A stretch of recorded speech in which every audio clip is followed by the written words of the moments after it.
గ్రామ అభివృద్ధి లక్ష్యంగా పనిచేస్తున్నటువంటి గ్రామ పెద్దలకు మరియు నూతనంగా ఎన్నుకోబడినటువంటి మన గ్రామ సర్పంచ్ జేడికంటి ఉమ గారికి, ఉప సర్పంచ్ దాసరాజు అంజయ్య గారికి, నూతన పాలకవర్గం సభ్యులందరికీ హృదయపూర్వక గణతంత్ర దినోత్సవ శుభాకాంక్షలు తెలియజేస్తున్నాను.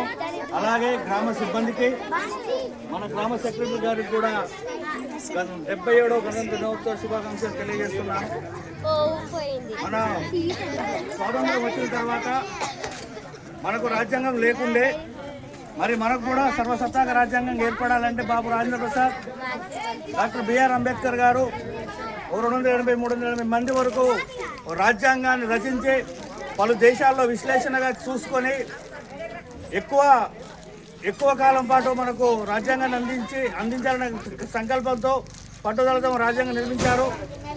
ఈరోజు రాజ్యాంగం అమలులోకి వచ్చి 77 సంవత్సరాల కాలం సందర్భంలో ఇంకా మన దేశం ఎంతో అభివృద్ధి జరగాల్సింది ఉంది. ఇంకా హక్కుల కోసం కొట్లాడే పరిస్థితిగా ఉన్నది. మనం హక్కులు సాధించుకోవాలి, ఇతర హక్కులకు భంగం కలిగించొద్దు, గ్రామ అభివృద్ధి లక్ష్యంగా ముందుకు సాగాలని మనస్ఫూర్తిగా నూతన సర్పంచ్ని వేడుకుంటున్నాను.